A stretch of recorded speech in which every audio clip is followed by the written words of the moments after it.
Let's do it. This is the SEC Insider Hit. And it's presented by Blue Cross Blue Shield of Mississippi. It's good to be blue.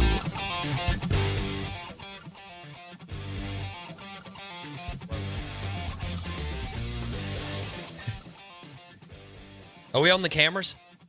All right, cool. I need to switch up the set with the helmets. I haven't done that yet this week. Missouri needs to be up here. They play good football. I've got my SEC power rankings. I've got Missouri behind Ole Miss at number 4. How many times have we said that? A&M, no. Gators, no. Auburn, I mean, they beat Vandy. That doesn't count.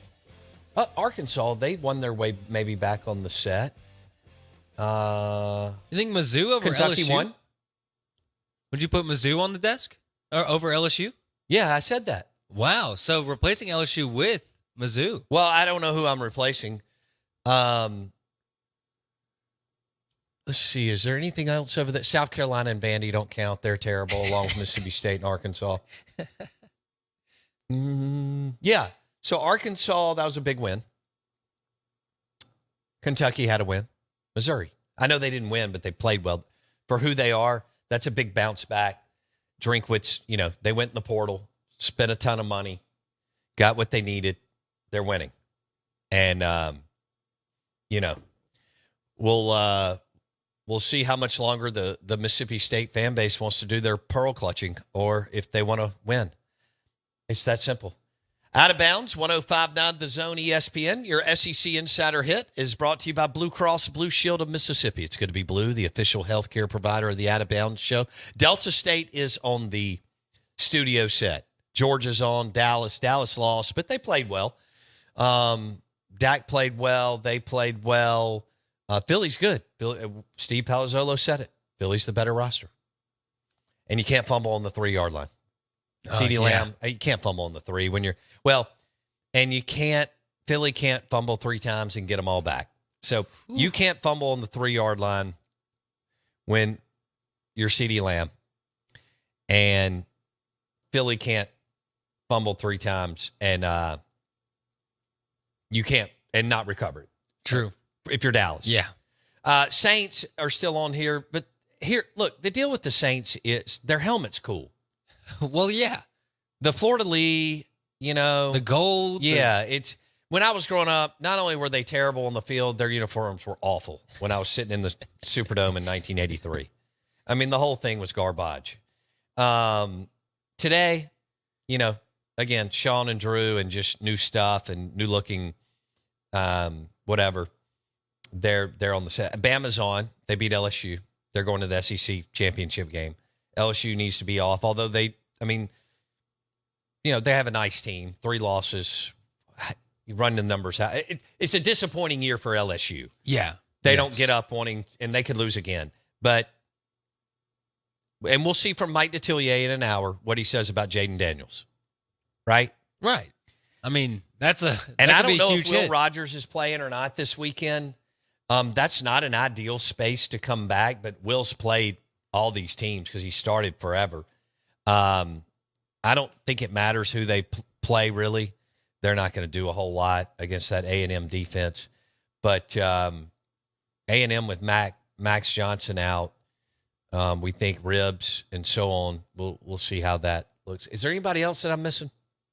I think we need to add a helmet. I think I need to get another. If I was going to get another NFL helmet, what would be the next one? Vikings, easy. Coolest helmet. It's the coolest one. It's got horns on it. What other helmet is cooler than a Vikings helmet in the NFL? I guess maybe, and I'll give it to Philly. I could think of like 20. Philly's throwback helmets that they wore, what was that, 2 weeks ago with the full eagle on it? That one's pretty cool. That does have a cool factor. Who am I thinking? I mean, Houston 49ers? 49ers have a cool helmet. But the Viking horns. Ellis says get the white Bengals helmet. Ooh, that is a cool one. That is sharp. That is a cool one. That's sharp. You know what you need? You need that Ole Miss Real Tree helmet. Like the white and powder blue that has like the camo or whatever it was on it. Okay. that should be up there, I think. But Vikings is... You thought that one was that good looking? I like it. I like it a lot. Yeah. Okay.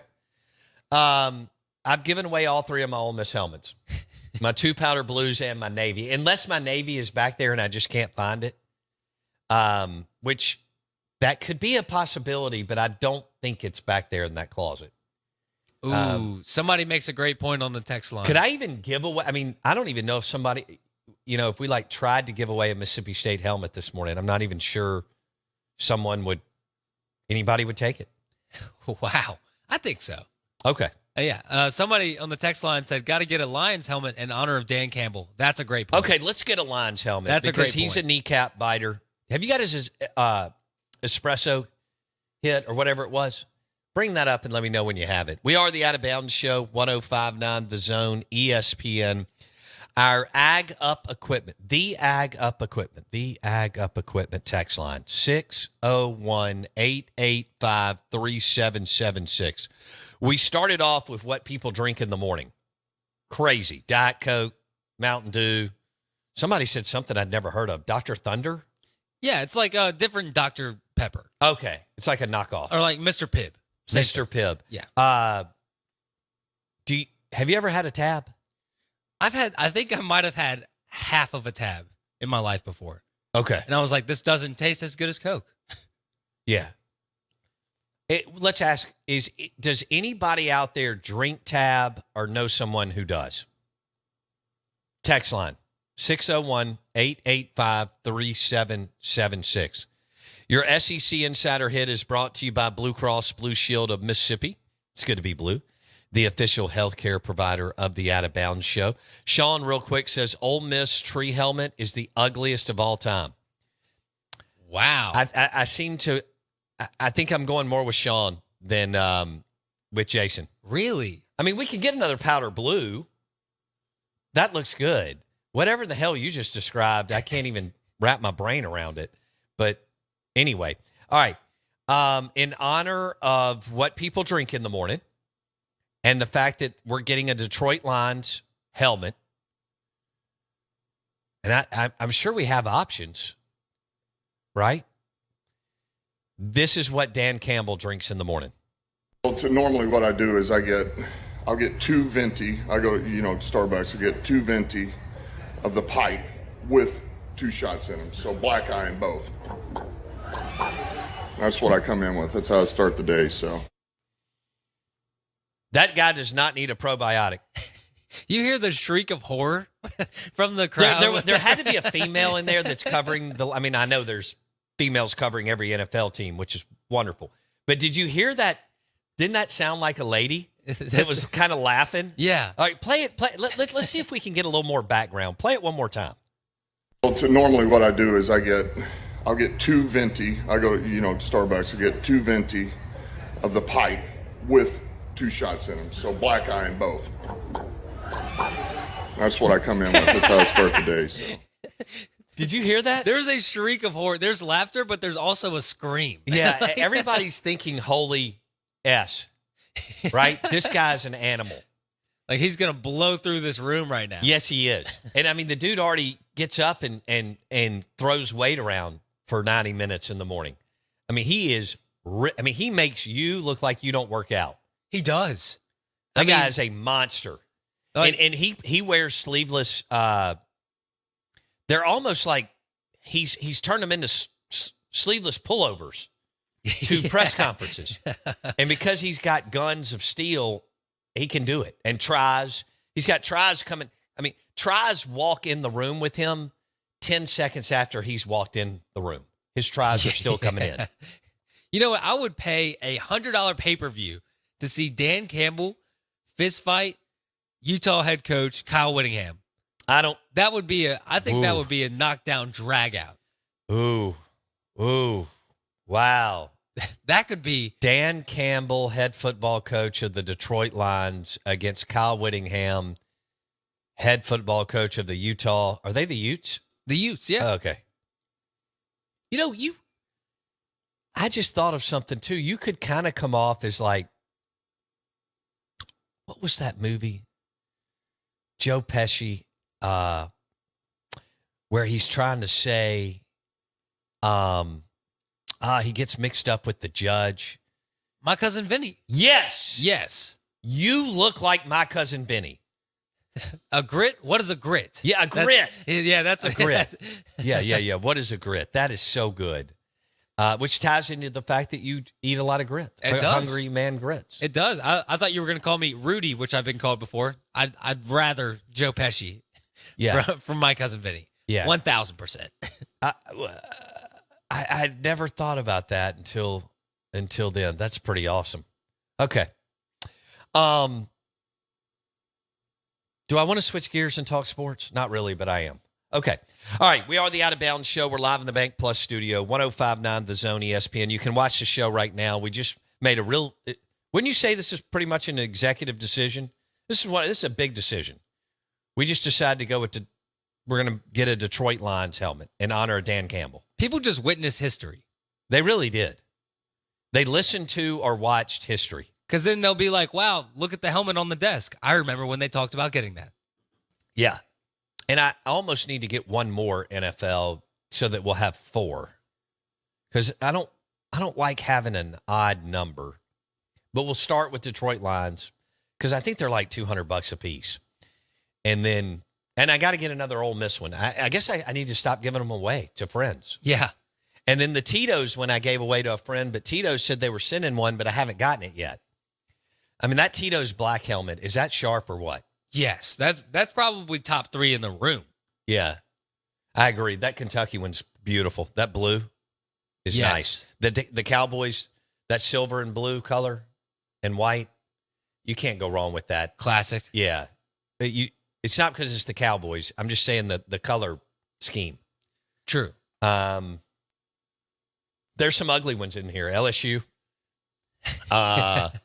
We have 2 LSU. Well, yeah. What's her name from down in Baton Rouge sent one to us. The one that's signed by some pretty famous players. I can't remember who it is. Matt, whatever his name, that won the national title. And I think the fullback that everybody fell in love with that's in the media now. Anyway, Rivers sent it to us. She's a Mississippi State alum, but she's been on Baton Rouge morning sports talk radio for years. That's very nice. She's a sweetheart. She's awesome. I've seen her in the Junction a couple of times, and we'll have to see who is on that. It might be time to just give that away. I don't know. Can I give that away? That's pretty cool, especially because it was sent to you. That's a pretty cool set piece right there. Yeah. It'd have to be somebody really special on the text line. Okay. All right, I got to get into the Mississippi State coaching search, or what people believe will be a coaching search. Okay. We hit a ton of Ole Miss Georgia yesterday. We're going to do more. We're going to have Bill Shanks on, Georgia Insider. I was texting him yesterday. They're all hot and bothered. We got a big game Saturday night. It's the biggest game that either team's played in a long, long time in the state. And Lane hasn't beat a Bama or Georgia. Well, he hadn't played Georgia. And he's yet to beat Bama. So his biggest win to date as an Ole Miss head coach is LSU. I mean, he hasn't lost to Jimbo. Now it's 3 times. It was only twice. Now it's 3 times. Hasn't lost to Jimbo. So he's 0-3. I mean, 3-0 against Jimbo Fisher. Yeah.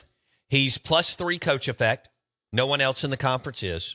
He should be the SEC Coach of the Year by, I don't know, 9,000 miles. All right? Over Drinkwitz. So check. I don't want to take anything away from Drinkwitz, but Lane plays in a tougher division. Very true. And Lane's +3 coach effect, and Lane Kiffin should be the SEC Coach of the Year. And it shouldn't be close. They'll probably give it to the winner of Bama, Georgia, and Atlanta, which will be nonsense. Well, you don't think Let me get into the coach. Go ahead. Sorry, just a quick question. You don't think they would give it to Saban with the turnaround? The way that the turnaround? Yeah, that like losing to Texas, they looked really bad at the beginning of the season, and then Nick Saban's done a magnificent job this year. Lane Kiffin is by far and away the SEC Coach of the Year. It's not close. Wow. And you're right. Drinkwitz is you. Thank you for saying that because I keep forgetting about Missouri. He would be number 2. Yeah, and then number 3 would be whatever you want to do, smarter Saban. But I mean, they start with more talent, more dudes, more stuff, all that. All right.